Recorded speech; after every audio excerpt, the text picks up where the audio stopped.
morning and welcome to our second webinar of the 38th Conference of Central Banks and Official Institutions.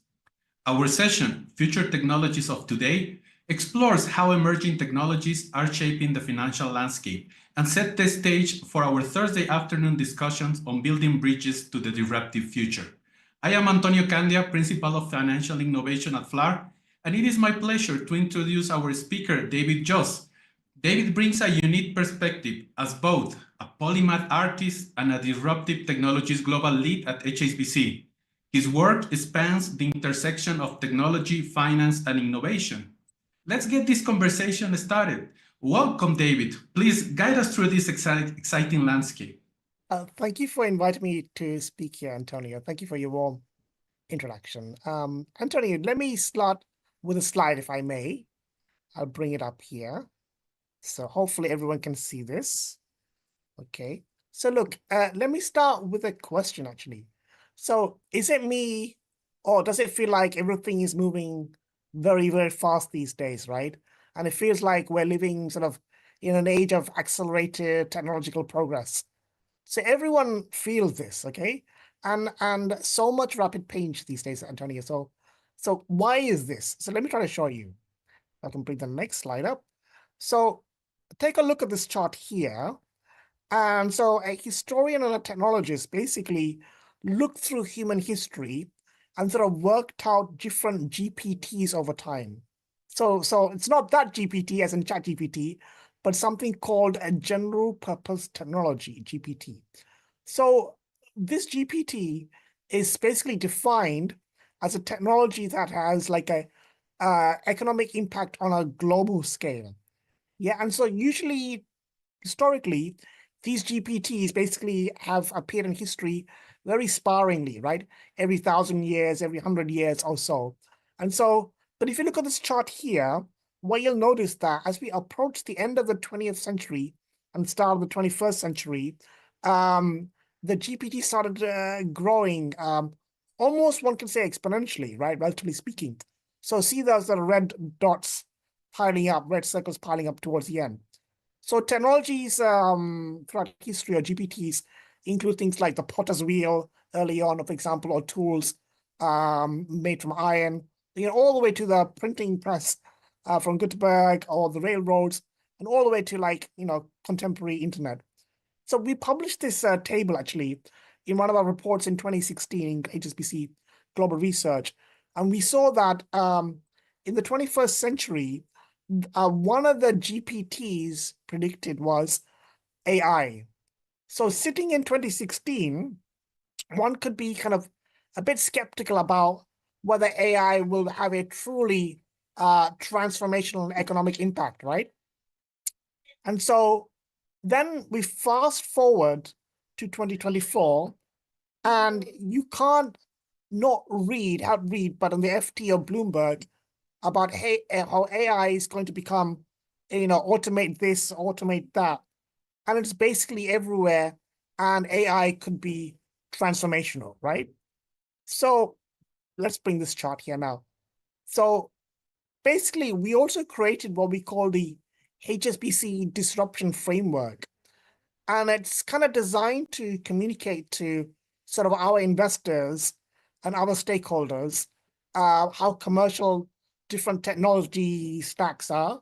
So if you look from the left-hand side, you'll see early disruption, which is mainly in the tranche of like venture capital, angel investing, all that kind of good stuff, right? But then as you move towards the right, the technology matures, and you have what you call the new normal on the right-hand side here, right? So this is where the technology basically generates, tons of revenues for, lots of listed companies. So look, there are actually like different frameworks we have, 1, 2, 3, 4. But in the interest of time, because we speak all day on this, let's go straight to the AI infrastructure boom as an example, right? So this particular infrastructure framework is designed to illustrate the AI and the different moving parts. So the first part I want to highlight is kind of the AI computation hardware. So this kind of hardware we place in the new normal because it's pretty much well understood. And for example, but within that, you can have different things which may be like in the real applications too. For example, training GPUs from companies like NVIDIA is very mature, very well known, the stack is understood. But for example, after training comes inference, how you deliver the answers using generative AI, right? So those things like the chips are called inference chips. And those are still, I would say, maybe just in the real application stage, right? So if you look at some of the inference versus training chart, so some illustrative here. But then if you go back to this chart again, so you have the digital transformation area, which is in the real applications phase. So for example, ultimately AI all this investment goes in, but it has to make money for the companies, right? So this is where applications come into play. And this is where AI in the cloud is very, very important, as opposed to being on the device, right?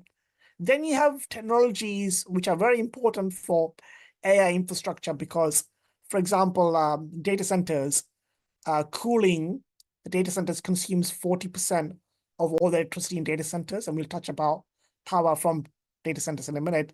But that's still evolving. You have air cooling, and then things like liquid cooling and direct chip cooling is very early on. So you have kind of from the real applications to the backlash window. So these are some of the different moving parts of artificial intelligence. So look, going back to the big picture again, it seems, seemingly overnight, there's a race to build bigger and bigger and larger AI models, right? And so the importance is kind of highlighted. We talked about this earlier on, Anthony, before the talk, that, the importance of AI has been so much that the Nobel Committee awarded a Nobel Prize to Geoffrey Hinton, one of the pioneers of artificial neural networks in the 80s and 90s.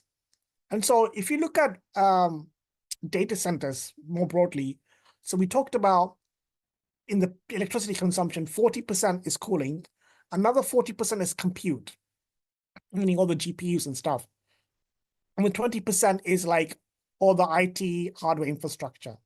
So if we look at this chart here, what you'll see is that the artificial intelligence is effectively enabling the electricity growth in the US from data centers to double from about 4% to 9%. And that is the power consumption growth you're going to see up to 2030. And so this is not an anomaly.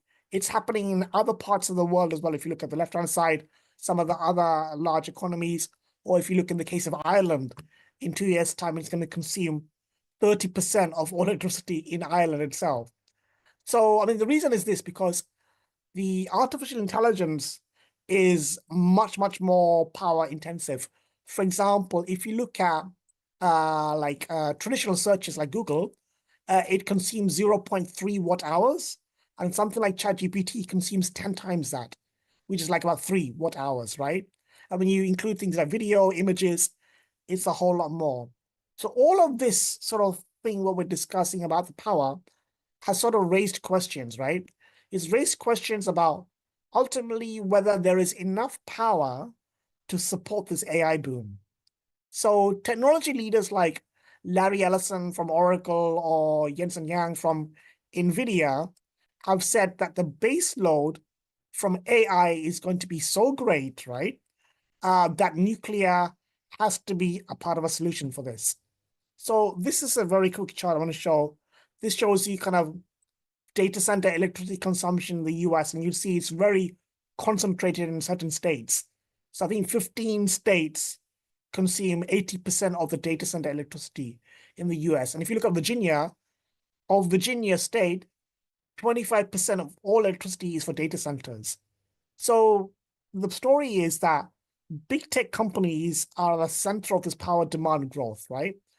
And they have a real interest in funding this and supporting this infrastructure. So what's happened is over the last year since last October, November, there's been this story about small modular reactors, right? What is a small modular reactor? So you've got a large scale reactor, right? Which is the ones that we traditionally know, which has a 1,000 megawatts, cost maybe $20 billion to build, takes 10 to 15 years. But the small modular reactors are smaller ones, which up to 300 megawatt, and they can be placed anywhere you want. So you can place them, yeah, whatever you want. And they're kind of like cost 2 billion to build. They're modular, just like, like Starlink's satellite constellations, you can mass produce them. And so that's happening, but that's going to take till about the early 2030s when things are going to come online. But these big technology companies need power today, right? And so because of that, what they've been doing is they've been looking at rebooting old retired nuclear power plants. So for example, there's a big tech company that is sort of trying to reboot one in Pennsylvania. Or for example, there are technology companies that are building data centers next to nuclear plants to get access to this power. And why do they do that? They do that because they need the power in the next couple of years. The regulations for traditional nuclear is well known. It will be relatively quick in the number of years. And also it will be relatively cheap. For example, 1.5 billion to reboot a power plant. But then there are also technology companies, other big tech companies that are also funding small modular reactors to be done in the next couple of years. So other kind of, demands from this nuclear power will be things like you need more uranium, you need more copper for the power grid. But then on the downside, Antonio, there are things like what do you do with this waste issue? And that's an ongoing debate on how you can do that between a closed loop system and open loop system. And obviously there are lots and lots of banks around the world now supporting pledge funding for nuclear, and essentially on the back of the COP28 triple certain countries nuclear pledge by 3. So now let's move on to this one here. So this is called our network of disruptive technologies. So like these are different technologies we've written about in HSBC Global Research. And so now most people would accept the notion that everything in the world is actually connected, right? Whether it's people, whether it's industries or the global economy. So like we're all part of the system and nothing really exists in a silo. So it's just like that for the kind of same for technology stacks. Everything is linked. And so here are some sort of different technologies we've written in about for HSBC Global Research. And they're all interconnected and they support each other. So the reason I'm telling you this is because just because one technology is at the center of our mind, we shouldn't ignore other technologies too, because they're all interlinked and need supporting and financing. So, so let's look at some of the other kind of related technologies. So basically, so in the past, essentially, right, quantum computing would have been thought of as something impossible, or it would have been thought of as in the realms of science fiction. But we believe it's starting to commercialize and starting to become a reality. So like, without giving you a lecture on sort of quantum computing, Antonio, and sort of just want to, this basically means that today's quantum computers, early stage quantum computers, can do certain calculations that would take traditional computers weeks or days and do them in seconds and minutes. That's a speed up, right? And in the future decade, when these computers improve, you'll be able to do calculations which take traditional computers hundreds or even thousands of years, or even impossible, and do them in minutes and seconds. That's the kind of jump we're seeing, right? So what does this mean, in reality, from an industrial and sort of society perspective? So see this quote by venture capital. It said basically that quantum computers will be like 1 trillion times more powerful than the most powerful computer by the end of the decade. And then it's going to lead to things like smarter AIs, longer lasting batteries, sustainable energy sources, because you can use quantum computing to design molecules which would be otherwise impossible to do, right? So there are many factors that are sort of pointing us to take quantum computing more seriously today. One of them was like financing. The financing has grown considerably. Like in 2021, it went over to $1 billion. It'd probably be more now. But the other one is that big tech giants are also putting the hat in the ring and trying to commercialize quantum computing using the cloud, right? And then we've also seen a number of SPACs come online. And then governments at the bottom are also taking this seriously because no country wants to lose the edge with the quantum computing is in the future, right? So quantum computing is actually being trialed within different industries and different sectors as pilot schemes. And so this is a little chart we did with our sort of equity analysts, sort of looking at applications from autos to financials, healthcare, and utilities. So there are lots of examples in this case where it's being used today in trials. So then basically, let's touch upon the final topic we're going to do in this segment, Antonio. So look, the point is cybersecurity, right? So look, as the sort of global economy increases its resilience sort of on digitization, sort of including of digitizing the kind of global infrastructure, the issue of cybersecurity becomes paramount. So the pandemic actually accelerated the work from home era, and this meant that it increased the number of cyber issues because now companies were having the systems or devices outside the secure network. And so this is kind of explains why kind of the cost of data breaches went up after the pandemic. And sort of you might have heard in the news, very high profile cases of ransomware attacks and breaches for companies around the world. So like cybersecurity is, a big issue today. And, for example, it varies from, one is kind of supply chain hacks. One is there was an energy pipeline hack a number of years ago in the US, which sort of played havoc with the energy distribution and prices in the East Coast. And also there was also another example of a meat packing company in the US that had an attack. And so that kind of created lots of issues. So not only that, Antonio, we did some studies around companies who had cyber breaches over the years. And the data showed us, right-hand side, the companies who had cyber breaches, generally speaking, underperformed the local index, right? So this is a really interesting stat. And then we believe that cybersecurity is increasingly become an ESG issue that has to be looked at the board level, right? At the very senior board level. You can see the reputation of companies falling after breaches from the left-hand side. So, look, the point is now at the moment, there are different ways that companies can protect themselves, right? One is basically buy cybersecurity products. For example, there is outright a package they can buy something called SOC, Security Operation Centers, which is basically security operations as a service where you pay third party to monitor your network and secure the network. The second one is to take, if you get hacked, then basically how do you recover? How does all that logistics works? And you take out cyber insurance. So, but there's a whole discussion today when a company gets cyber attacked, whether insurance companies will allow them to pay the ransomware or not, because then it causes, it might encourage more cybersecurity attacks. And I think with that, Antonio, I will stop the presentation segment of the talk, maybe hand over back to you if you have any questions, Antonio.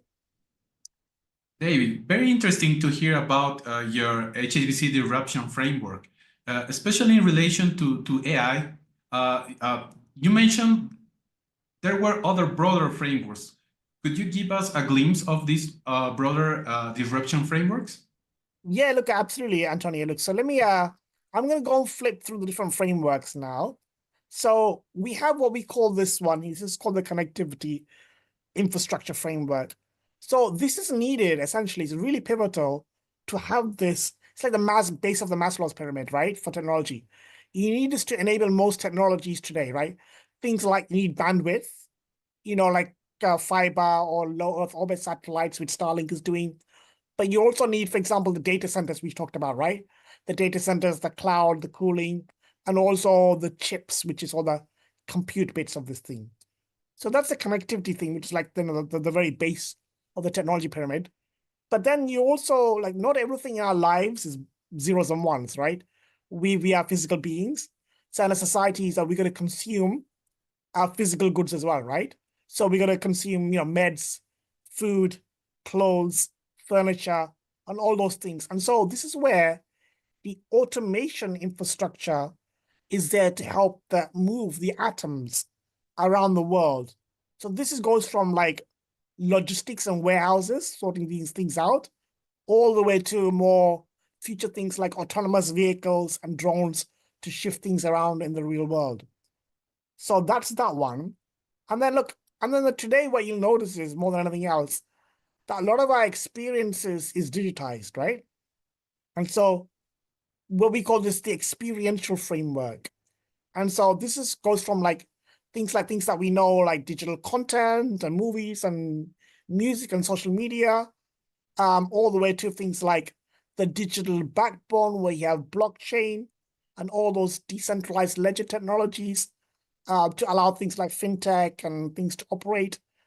But then you also have sort of a more emerging technologies like what we call the virtualization bucket or the metaverse, right? Effectively, things like there are sort of things you can try out like Apple Vision Pro or the Meta Quest. So the whole idea is that the next version of the internet will be this 3D immersive network. I know the metaverse has got sidetracked by the AI taking all of the hype, but I do think this is a longer term structural thing appearing. And so the fourth framework we have is one of is digital health. So things like telemedicine, bespoke genomic sequencing for bespoke medicine, or automation like 3D robotics and printing and AI drug discovery. So one of the things that the pandemic taught all of us, I suppose, is that our health is our real wealth. And so we create this framework to sort of show investors where these things are, Antonio. You show us the network of innovation chart, how different technologies are linked and support each other. Can you give us an example of how two technologies which are linked but on first observation might not be so obvious? Yeah, sure. Look, let me go back to this network of disruptive technologies again. So let's think of, for example, quantum computing, right?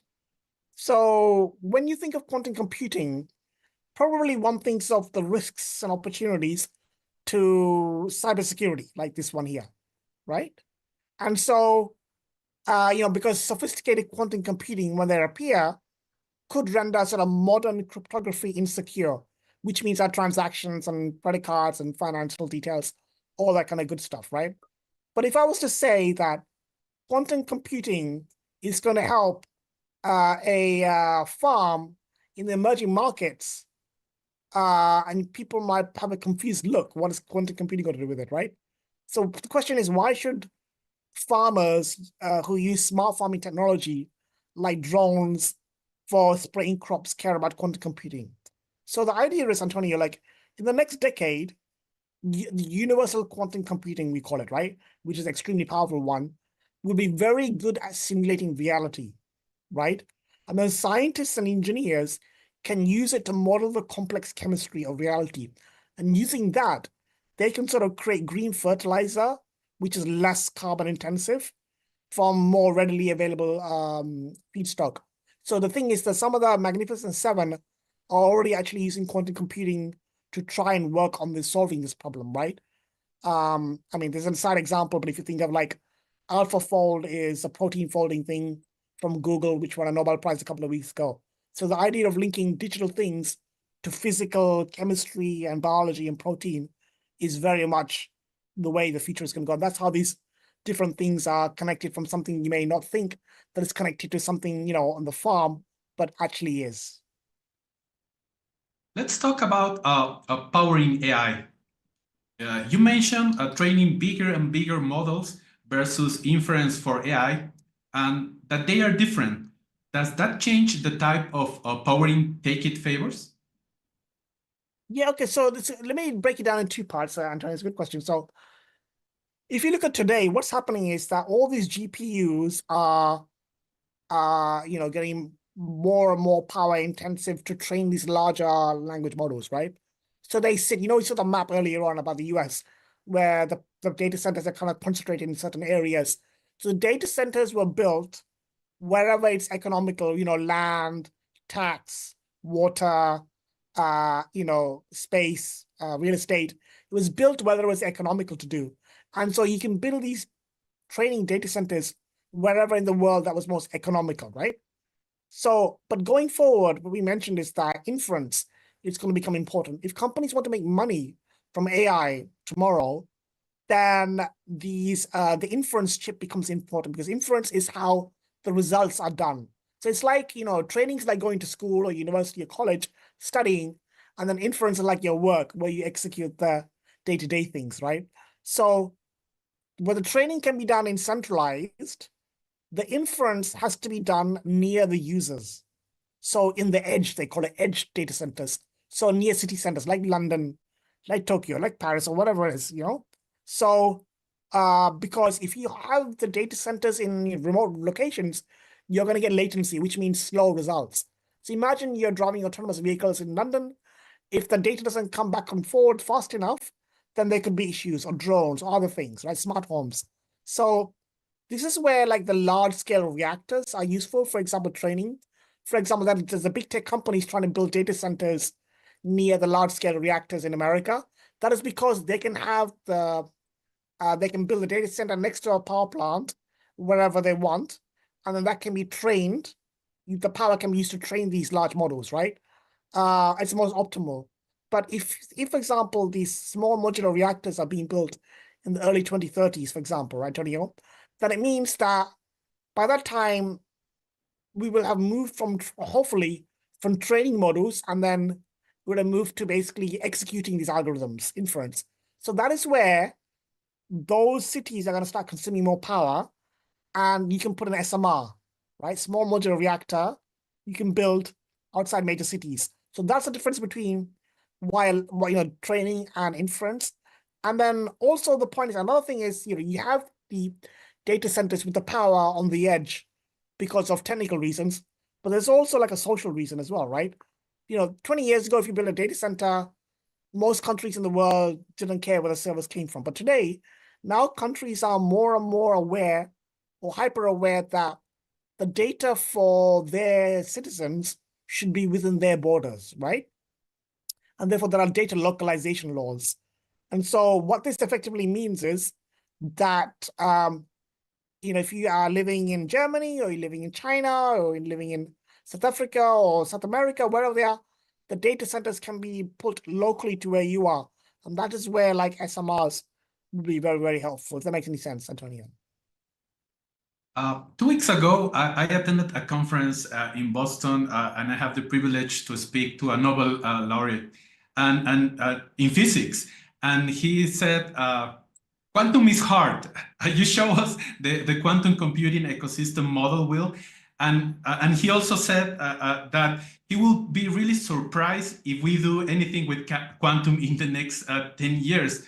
But I think that there is like this differentiation between quantum computing and quantum technologies. Can you give us some examples where quantum is being used today, even at this early stage? Yeah, look, I think the skepticism is very worrying, Antonio, because these are hard things to do, right? For example, if you asked, and I was in Cambridge 20 more than years ago, and if you asked anyone whether we would have, AGI or singularity like we were discussing before, they would say, get out of town. That's not going to happen, right? But now, the big technology companies are talking about AGI every week, it seems. So quantum is in the same state. We've, like we said, it's been the realms of science fiction. It's really, really hard. But there are big companies developing quantum right now. They're throwing lots of money into this right now. But at the moment, at the very early stages of quantum, right? For example, there's a bank that basically to understand a bad loans book, it usually takes like a month or something, right, to decide how much money to set aside in the financials. So, but using a quantum optimizer, basically it did this optimization of the bad loans book in a few minutes from a month. So that is already a massive saving time. Obviously, it's not new batteries and things like that, but that for a bank is very, very important, right? The other kind of angle is like quantum is good at optimizing solutions, optimizers, right? Ultimately, all falls back to mathematics. So even at this early stage, for example, there was a Japanese waste disposal company that used quantum computing to optimize the routes the vans took. And so by optimizing it using quantum computing, effectively, it's like a really speeded up Google Maps, effectively. That's what it does, right? But by doing that, it was able to reduce the CO2 emissions on that route by 57%. So these are very early on. And for example, now, there are partnerships between, banks and telecoms in the UK to create what we call a quantum network, right? So you have a data center in London, you have a data center, say, in Berkshire or Hampshire, wherever it is. And then often what happens, cyber criminals intercept this data, especially if it's financial health data, right? So what a quantum network does is, if somebody intercepts the data, it basically vanishes or basically tells the people who owns the data, hey, somebody's trying to hack into your system. So these are the different kinds of applications we're beginning to see already, Anthony. And again, it is a big question whether we will make enough breakthroughs in the next decade to build computing. So obviously with technology, it's always very healthy to have a dose of skepticism, right? And I think it's very healthy to do so. Right. Can you tell us how AI is impacting cybersecurity today? It is a positive or negative for cyber issues? Yeah, look, so AI powered cyber attacks is a problem. Because if you have humans trying to protect the system and the AI is automated, it's always trying to find ways into the network, right? And sort of IT professionals and cyber experts said that over 51% of people said like they're seeing this being used as an attack vector. The next kind of largest is deepfakes, right? Like phishing and stuff like that. So, but on the opposite hand, people who make cybersecurity software are using AI to defend from AI attacks. So they're basically creating algorithms to check if they see any anomalous attack vectors coming in, unusual traffic and stuff. And so basically it allows faster detection, and it also prevents. So this is some of the largest security companies in the world are doing. They're using AI to defend against cyber attacks. And so in 2022, AI for cyber was valued about 17 billion. And we think that this is going to grow by CAGR 19% annually by 2032 to about $102 billion. So the AI for cyber is going to become increasingly important. Obviously, whatever happens with cyber attacks, to go back to the thing that we said earlier on, that cyber insurance will be imperative to try and protect if the worst did happen. From your presentation, I saw like a new term. And could you explain us what are LEOs? And can this be a replacement for traditional connectivity? Yeah, so let me see if I can find a chart on LEOs, Antonio. 1 second. So many different charts, so many different technologies. Let's have a look. Let me skip past these. So effectively, look, LEOs stand for low Earth orbit satellites. I think a lot more people have heard of them nowadays than they did, say, 5-6 years ago. But effectively, low Earth orbit satellites are sent into space using rockets that are around 1,000 to 2,000 kilometers into space from the Earth. So this is opposed to the old traditional geo orbiting orbit satellites. They are like at 32,000 kilometers to Earth. So it's much further away from us. And so what's happened over the last couple of years is because of companies like SpaceX who are building these reusable rockets, the economics of launching satellites has radically changed. So before, to launch a satellite in space, these satellites would weigh like the size of a double-decker bus, say, in London, right? And it would cost like $300 or $400 million to launch one satellite. And then it's so far away that you can't do internet over it properly, right? It's only for emergency like services. But what's happened over the last couple of years, because the economics of rockets has increased, right? And for example, the costs, shall we see, where is it? Let's have a look. So the costs are reducing in the reusability of rockets. that means that the economics changes, that now suddenly these rockets like Falcon Heavy are able to take 60 satellites flat packed like IKEA boxes, right? And launch 60 at a go. And now they're launching literally like a cadence of like at least one satellite per week. So you can build this low Earth orbit satellite constellation into space. And what that means is that these satellites are thousands of them in space now. They can beam internet down into rural or very hard to reach places on Earth, right? After natural disaster, things like that. But before, for example, I think 51% of the world is online right now, but other 50% is not. So the idea is that these areas where it may be economical to put fiber on the ground, for whatever reason, then you can have low Earth orbit satellites beaming these things down. And that's the idea. And so the problem today is that if you wanted to use LEOs to maybe connect everyone in London, it may not be possible because we have too many people, density is too high, right? The bandwidth wouldn't be high enough. But if you keep on adding these low Earth orbit satellites into space and update the technology, maybe you can address a larger population going forward, but that's in the future.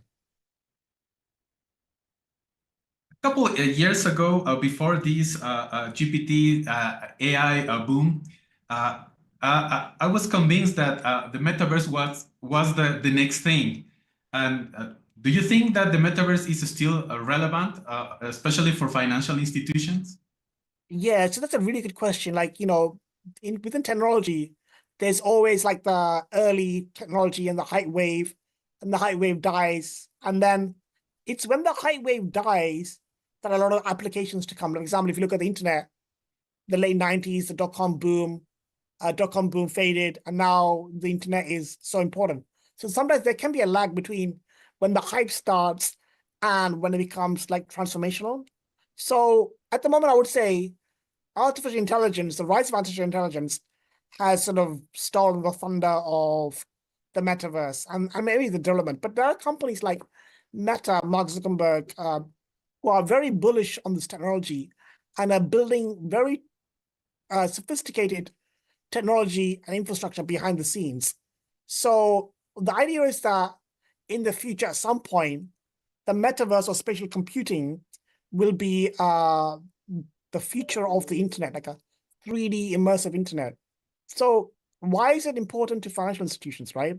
So if you think about it, in the late 90s, when the dot-com boom came, if you told anyone that, okay, you can go on your, what you call a mobile phone and take a mortgage, take a loan, you can pay your credit cards over your phone on the move, in the train, on a plane or a bus, it doesn't sound realistic, right? At the time, if you were a financial institution, you had a .com address and had some information.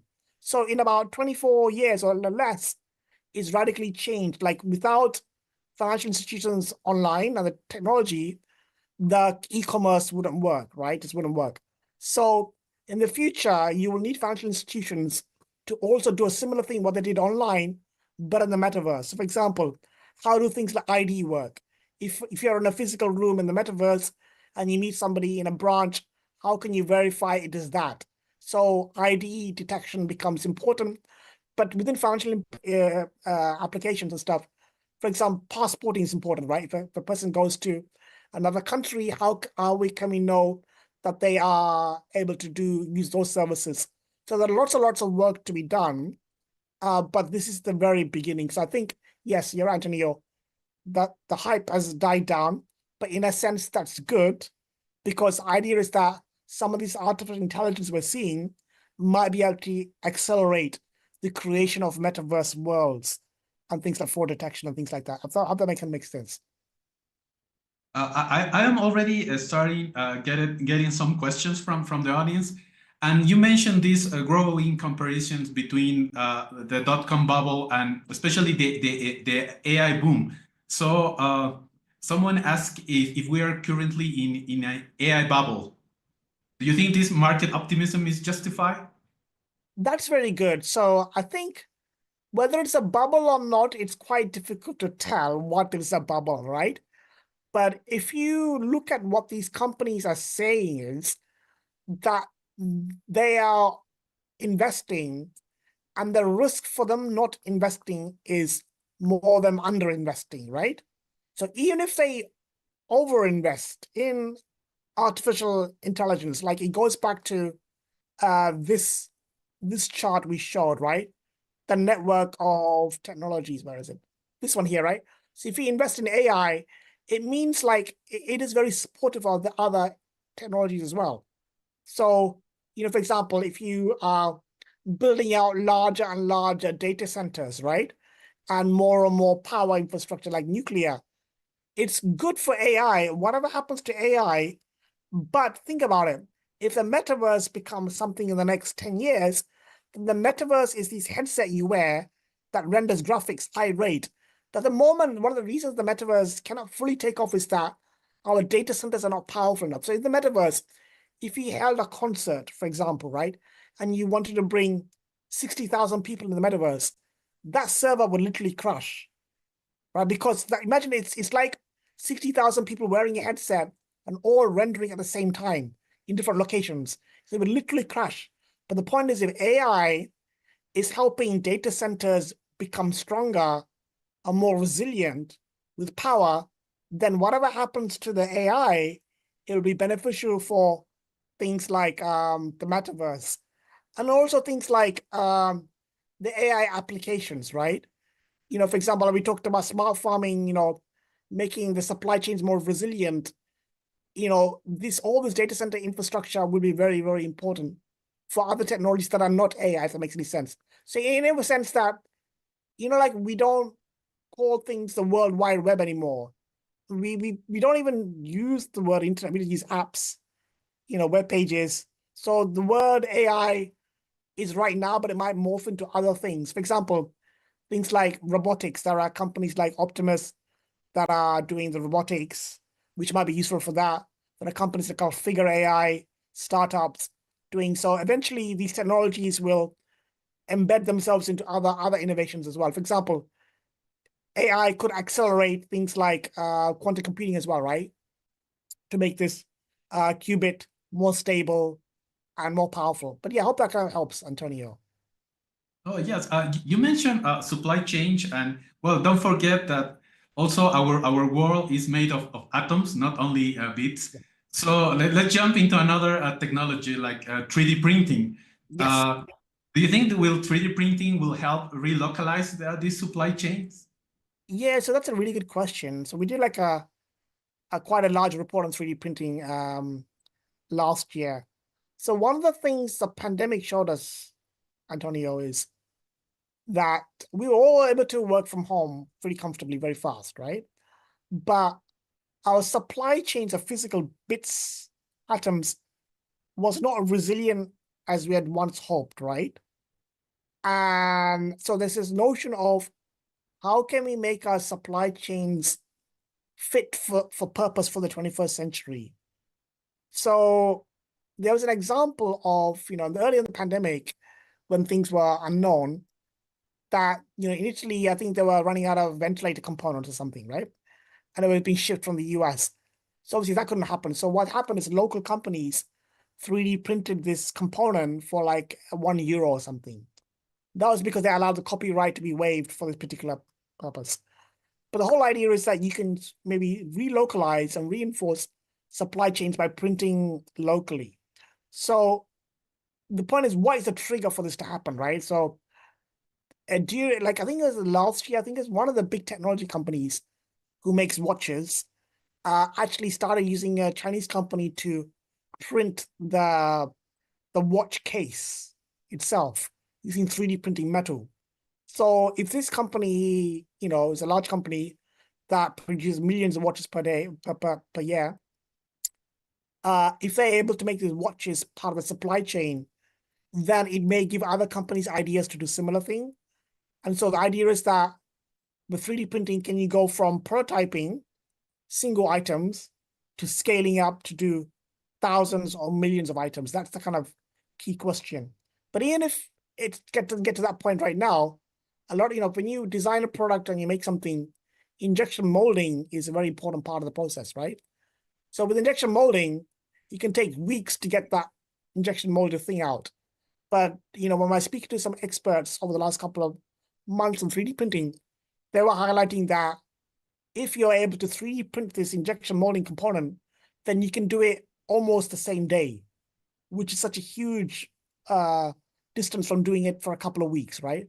So I think the world of, digital technologies is good for the digital world, but I think there's a really interesting segue to the atom world as well, like goods and physical goods.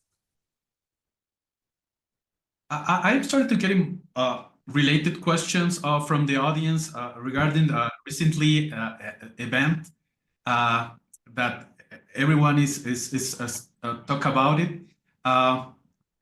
What are your thoughts on how these disruptive technologies might be impacted by a Trump administration? So that's a really interesting question, and something we have been speaking a lot in the last week since the post-election. So let me take a step back, Antonio, right? So if you look at, some can argue that the Bill Clinton's Telecommunication Act of 1996, right? Which deregulated the telco companies and also fostered healthy competition. One could argue that led to the dot-com boom, the positive parts of it, right? And that positive part meant that eventually from the ashes of that emerged some of the giants of big technology companies, right? So one of the things that the future Trump administration has spoken about is potentially rolling back the more strict AI regulations that the Biden administration put in, right?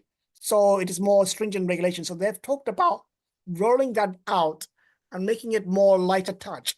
And that, if AI, if we believe what commentators, economists, and technologists are talking about, AI could become as transformational as the internet has for the last 20 years, 20 years, 25 years.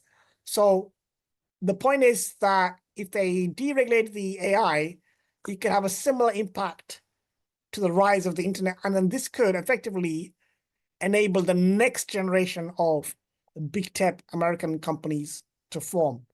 And also, if you also add to that there's been discussion in the media about Elon Musk joining the government as some sort of government cost-cutting exercise and cutting red tape. So if you add to that with the looser AI regulations, then it could help accelerate disruptive innovations in the US, for example, things like AI, not only beyond AI, like nuclear technologies, robotics, autonomous vehicles, localized 3D printing. So all the things we've talked about could be accelerated. But obviously, on the downside, when you have unfettered growth, there are issues to do with privacy, environmental, and all those kind of security issues. So again, it's going to be interesting how they balance the unconstrained innovation growth versus some of the more safety elements from unfettered growth. Does that make any sense, Antonio? Like how we view that? Yes, and I have a comment from Eduardo Hoyos of one of Trump's favorite topics, China. And he says, when combining private and public sector, China still invests more than the US in AI and in quantum computing innovation. Do you think that we are in this race for AI supremacy or quantum supremacy, and who is winning? Yeah, so that's a really good question. So one of the flip sides of the deregulation in the US is that it's going to be favorable to the US companies, right? US technology. So on the flip side, if you're a non-US technology company, it's going to be more problematic. How do you handle this, right? So already the gulf between the EU and the US would widen because the EU is taking a more harsh approach to AI. then that could do the thing. But then in terms of the US, China, you've got China, like we showed the chart about how much they're spending on quantum computing. So they are spending a lot on these technologies to build. For example, one of the issues would be, for example, in terms of AI, is it depends at the moment on the chips, NVIDIA chips or whatever chip company you need. And because of tariffs and import restrictions, it cannot be exported to China for various reasons. So the question is, can they build up this infrastructure to build AI? So, if the media, if you look at it, China is trying to work out other ways of accelerating their AI infrastructure without necessarily needing the high-end chips from the US. I mean, you can use some of the lower-end chips, but it'll be more complicated to do. So look, there is definitely a race between the larger nations, and it's difficult to say who is in the lead. But from what we know, companies like OpenAI, Anthropic, and Gemini, these models are extremely powerful and extremely useful. And we do have models coming out of China as well. For example, some of the video ones we've seen are quite good models. And I think they kind of like the reinforcement learning from like some of the articles in the FT is that because they haven't got some of the higher end chips, they've been using labor to manually tag these AI learning tools, which is actually how machines used to learn. Humans used to show this is this, this is that. So that it's going to be really interesting to see how that evolves. And I think there's a lot more of this to go on this Trump administration, how they implement pro-technology policies could mean that other countries like EU, China, may have to think of how they're going to approach these emerging technologies. Minutes before we went live, we were talking about books, something that both we really love. And we were talking about Yuval Harari, like Nexus approach to the history of AI. Then we were talking about AGI and this concept of the singularity. And I have a question from Marcelo Martinelli from the Central Bank of Brazil that goes into that. What are the risks if we get bad AI in the future? And regulated AI is something that we want? Yeah, so this is a good question. So it kind of links back to, so I refresh for people who may have not familiar with the singularity. Singularity is a hypothetical point that I think was proposed by a computer scientist called Ray Kurzweil, who I think over the last couple of years did work for Google. But Ray Kurzweil said, if you have exponential growth in technology, that the chip and stuff like that, that at some point you will get machines which are capable of learning themselves and will be more capable of any human in history combined, something like that, right? So that is kind of linked to AGI, artificial general intelligence, which is actually being talked more and more by leaders within the AI field, right? Such as, Sam Altman and other people. And again, so before, Ray Kurzweil was saying that AGI could be hit like in the 2030. And so if you looked at this maybe 10, 15 years ago, it may sound a bit ridiculous that AGI, the thought of AGI or singularity would even be entertained. But now we are seeing, because so much capital is going into this area and so many innovation breakthroughs are happening, like you said, people are winning Nobel Prizes for AI now, right? Taking incredibly seriously that AGI or singularity could happen in the next couple of years if you believe the leading technologists. So again, unregulated AI is an extremely hot topic, because if you look at like OpenAI, they were created to effectively be open AI so that these risks could be mitigated. But if you've been reading the media, there's another sort of idea that now they are sort of growing the technology, and the whole idea is that you want to have, if it gets to a point where the AGI gets so smart, it can do whatever it wants, and maybe like an AGI in the hand of someone can do negative things, right? So there's another startup, I think one of the former members of OpenAI, who is called SSI, I think it is, which is super intelligence. So what they're doing is they're trying to do AI in a more constrained way, in the sense that it's growth, but they're trying to make it aligned with human values.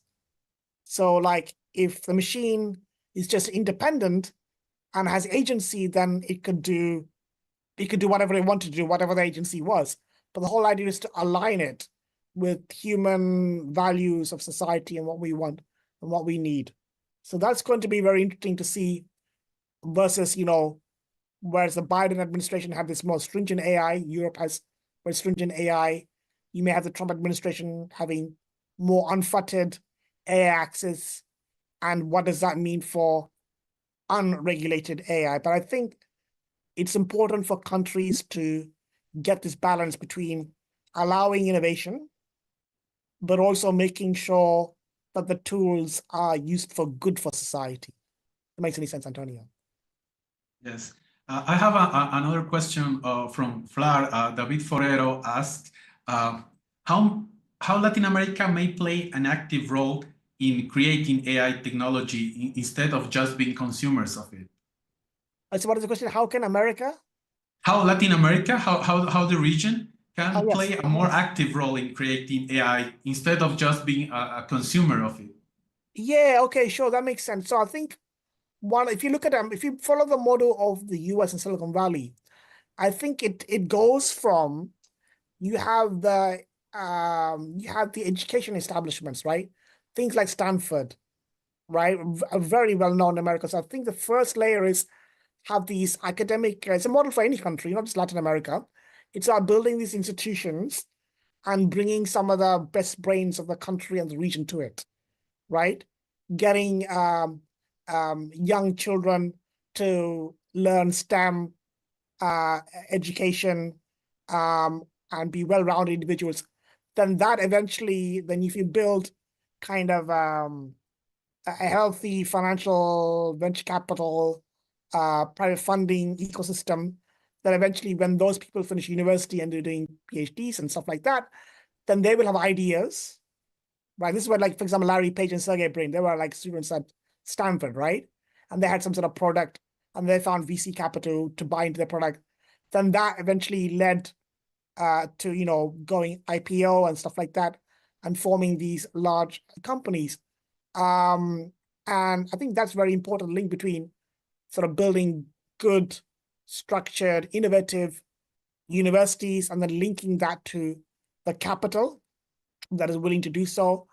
And, there's a lot of discussion about, how to create Silicon Valley in other countries. But I think, ultimately, the trick is to have a healthy pipeline. Then obviously then when you come to the IPO part, when the company is trying to raise even more money, then you want to have a healthy framework to encourage these local companies to list there, right, as well. So I think that's how, for example, when I say this, I apply to all technologies, but that also applies to AI as well, right? So it's having the talent pool, then connecting that with growth money, and then eventually making that listed public so that it can basically spread around the world. I hope that kind of makes sense, Antonio, on how to do that. Unfortunately, we ran out of time. Davey, I want to express our deepest gratitude for sharing your insights. Your perspectives on how these technologies are interconnected have given us valuable frameworks for thinking about the challenges and opportunities ahead. To our audience, I want to say just thank you for your participation and see you in Cartagena next week for those of you attending the event in person. Thank you very much, David. Thank you very much, Antonio, for your time.